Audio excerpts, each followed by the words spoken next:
Bienvenidos a la última sesión de esta lección. Bienvenidos a la última sesión de esta primera lección del segundo módulo de revisiones sistemáticas. En esta sesión replicaremos la búsqueda que empezamos en PubMed en las bases de datos Embase, Cochrane y Scopus. Aprendemos a usar Embase.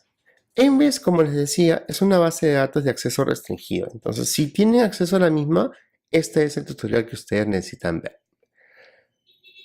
Noten los detalles. En el caso de Embase, la ventana de búsqueda le permiten buscar de inicio 3 términos, pero ustedes pueden agregar más. Pero ahí les viene el problema del formato. Cuando ustedes quieran ingresar un término, lo importante es que usen el tesauro, pero Embase, a diferencia de PubMed, no tiene una base de datos de tesauros entre. Lo que sí tiene es la posibilidad de buscar de inicio cada uno de los términos equivalentes uno por uno. Para ello, primero tienen que seleccionar el tipo de formato, cámbienlo a Enter Term Exploded y luego ingresen el término tipeándolo. ¿Por qué? Porque cuando lo hagan, lo que va a hacer Embase es sugerirle el término correcto, pero adicionalmente le va a decir cuántos resultados arrojan. Por ejemplo, el término mesh para risedronato era risedronate acid. Perdón, era risedronate sodium. En este caso, esto de aquí en Embase se traduce como risedronate acid y arroja más de 6.000 resultados de búsqueda. Así vayan ingresando cada uno de los términos, pero en este caso, cuando lleguen al término de tipo de publicación, ensayo clínico controlado autorizado, Embase sí tiene un filtro específico para ese tipo de estudios, que lo van a encontrar en la parte inferior derecha como medicina basada en evidencias. Chequean Randomized Controlled Trial y corren la búsqueda que estamos interesados en hacer. Pero noten el detalle, una vez que hacen el check, en la parte media derecha ya le está diciendo cuántos resultados de búsqueda han obtenido. Luego de esto, que ya hemos corrido la búsqueda, que hemos reproducido de PubMed, ya estamos en la posición de inmediata de guardar esos resultados. ¿Cómo se hace eso? En la parte del medio ustedes van a notar que le permite seleccionar el número de items. Acá no es que si no chequean nada se selecciona todo, no, acá sí tienen que seleccionarlo. Desglosen ese menú y marquen el número de resultados que indica, en este caso 93, y luego de eso llamen a la herramienta Export.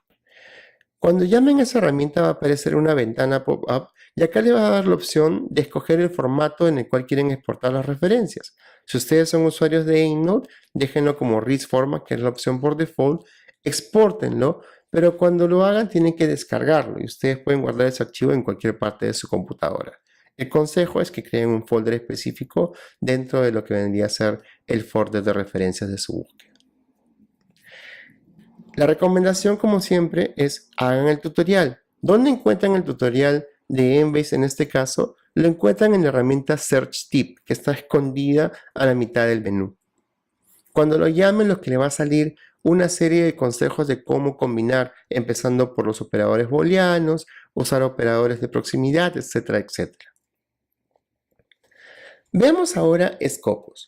Scopus es muy similar a la ventana, tiene un motor de búsqueda muy similar al de Embase, pero con el gran problema de que aquí sí no te da varios slots por default. Para ello ustedes tienen que crear más slots para combinar más de un término.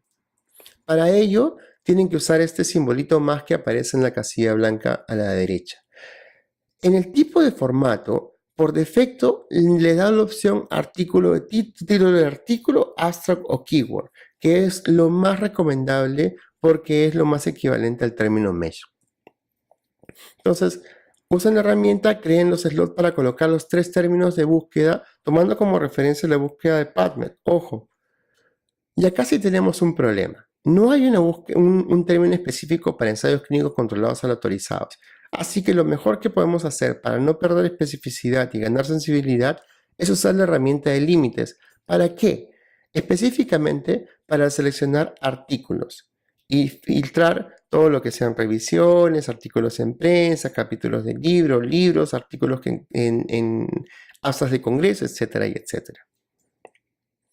Cuando lo hagamos, vamos a reducir muchísimo nuestros resultados y no llenarnos de literatura gris, pero no es exactamente lo mismo que hacer una búsqueda en Embase o en PubMed. Para exportar estos resultados, lo que tenemos que hacer es seguir pasos similares a Embase. Seleccionamos todos y llevamos a la herramienta de exportar. Cuando lo hagamos, tenemos que tener cuidado de seleccionar todos, porque si seleccionamos página, de estos 200 son aparentemente 20 en 20 o de 25 en 25.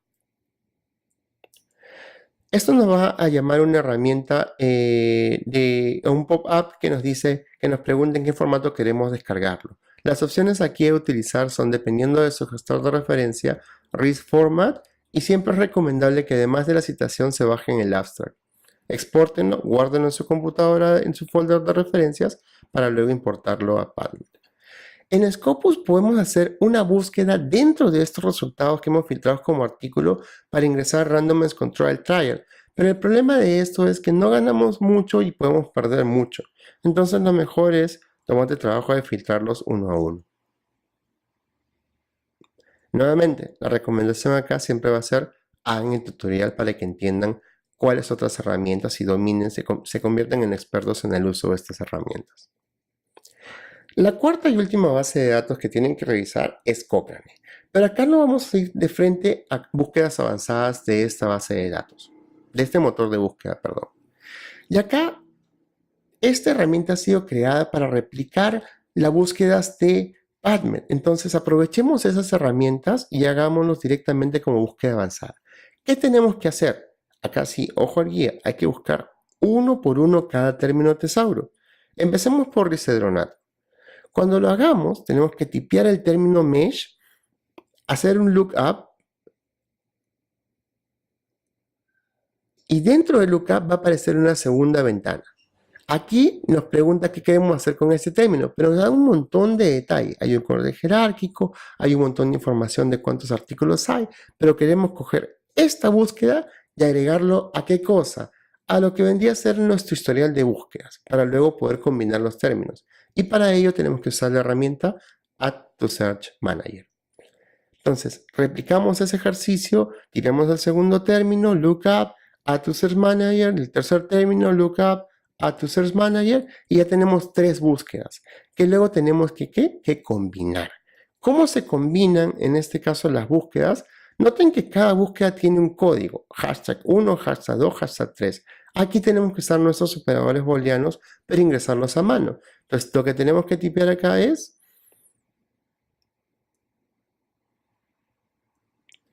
hashtag 1 and hashtag 2 and hashtag 3.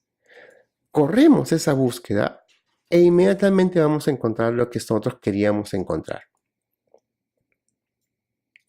Note la cantidad disponible de resultados para cada término. Hay 228 estudios de risedronato y hay 632 de alendronato. Combinados, eso nos arroja 23 resultados de búsqueda. Una vez que tenemos estos resultados, noten en su margen izquierda que es la clasificación de los mismos, pero acá no pasa lo que pasaba en PubMed, ¿se acuerdan? Que eran 21 y uno aparecía como revisión, acá no, sí, como si esta base de datos específica para ello les permite identificar de frente ensayos clínicos. ¿Qué tenemos que hacer ahora? Exportarlo. Para exportarlo, tenemos que acá tener mucho cuidado con qué tipo de terminal estamos utilizando. Si es una PC o Mac y qué tipo de formato queremos descargar. Lo recomendable siempre es que descarguen el Citation y Abstract. En mi caso yo uso una Mac, así que lo estoy exportando como para Mac. Nuevamente, ¿cuál es la recomendación de siempre? Hagan el tutorial. ¿Dónde está el tutorial? Está aquí en el front page de Cochrane donde dice Search Guide, justo en el medio del texto que describe la herramienta. Cuando lo hagan van a encontrar este documento que tiene una serie de capítulos que les va a llevar de la manito a todas las herramientas que tiene esta importante base de datos. Motor de búsqueda, perdón. Y el séptimo paso para terminar esta estrategia de 7 pasos es ayudarlos a ustedes y facilitarles una serie de alternativas para que descarguen los PDFs de cada uno de sus resultados de búsqueda. El primero de estos es scholar.google.com. Google académico, pero como .com. Ojo, si ustedes tipean en su buscador Google, en la parte inferior derecha van a encontrar la opción de google.com. Ingresan ahí, corren Google Académico o Google Scholar y esta es la dirección que les va a aparecer. Si están en Perú, por defecto les aparece scholar.google.com.pe, así que tengan mucho cuidado de dónde estén buscando. Acuérdense, ¿cuál es la lógica de esto? La lógica es de que si yo publico un artículo, me ha costado sangre, sudor y lágrimas, lo único que quiero es que me lo lean y me lo citen. Quiero tener impacto, quiero cambiar la salud de mis pacientes y para ello mi literatura tiene que ser consumida por los usuarios objetivos. Y para ello es importante, y a mí me va a importar, que a pesar de que mi artículo sea publicado en una revista pagada, esté accesible por diferentes otras alternativas. Para ello, colgamos normalmente nuestros artículos en nuestra página web, en nuestros perfiles de redes sociales, y eso inmediatamente es captado por Google. Y de ahí que es importante de que ustedes utilicen esta herramienta como una de las primeras. ¿Cómo funciona?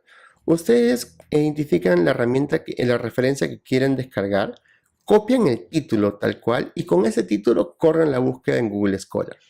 Cuando lo hagan, lo que van a obtener ustedes es cuántas veces ese título aparece en la web de Google Scholar. En este caso, ese título tiene, como ustedes pueden notar en la parte inferior, 8 versiones. Estas 8 versiones, con suerte, una de ellas es el extenso del artículo. Pero dicho sea de paso, en la parte derecha también ya les está diciendo que hay una que es el PDF. Entonces ya encontraron el artículo sin necesidad de otra herramienta. Cuando esto no funciona, pueden dar el salto adicional de generalizar la búsqueda directamente en Google, no en Google Scholar. Y para ello tienen que usar la herramienta de búsquedas avanzadas de Google y entender de que estos artículos están en un determinado formato, que es el formato PDF. Entonces, entren a settings de google.com y busquen en Advanced Search para que les salga esta ventana, copien el título tal cual y seleccionan en la herramienta de formato PDF. Corran la búsqueda y recuerden que tienen que hacer la búsqueda en google.com y lo más probable es que encuentren el artículo que están buscando en los primeros resultados de búsqueda en el formato que lo han pedido. La otra alternativa que es muy útil es que ustedes entiendan que los investigadores también tenemos nuestra propia red social y una de las más populares es ResearchGate, además de LinkedIn. Y en ResearchGate lo que los usuarios solemos hacer es colgar nuestros artículos en extenso para discusiones académicas.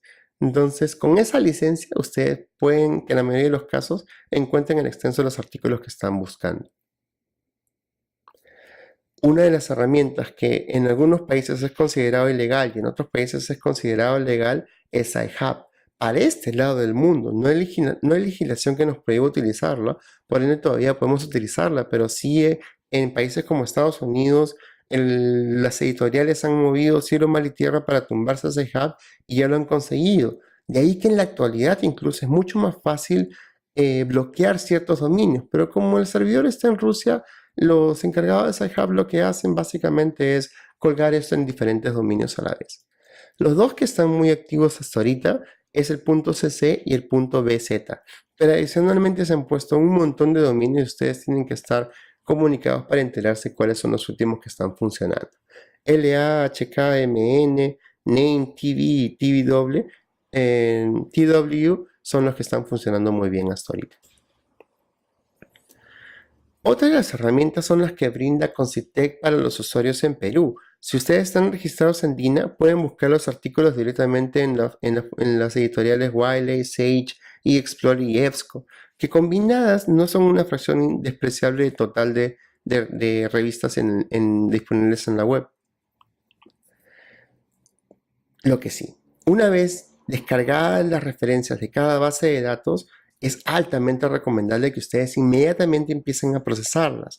La memoria es frágil. Lo que ustedes no quieren hacer es revisar un artículo bien lindo, hacer sus notas y todo, apagar su máquina y el día siguiente volver a tener que leer el mismo artículo para poder clasificarlo. Adopten como un hábito saludable procesar las citas que están descargando e inmediatamente las descarguen. En pocas palabras, no planifiquen media hora, 10 minutos para hacer una búsqueda. Tómense el tiempo necesario para hacerlo de manera correcta. Cuando lo hagan, lo que se recomienda es que inmediatamente creen folders y subfolders para poder clasificar sus referencias en su gestor de referencia. Y adjunte los extensos para que usted pueda hacer lectura crítica de los artículos. Gracias por su atención. En la siguiente sección vamos a empezar con la lección número 2 del módulo 2, que es manejo de referencias con un gestor de referencia.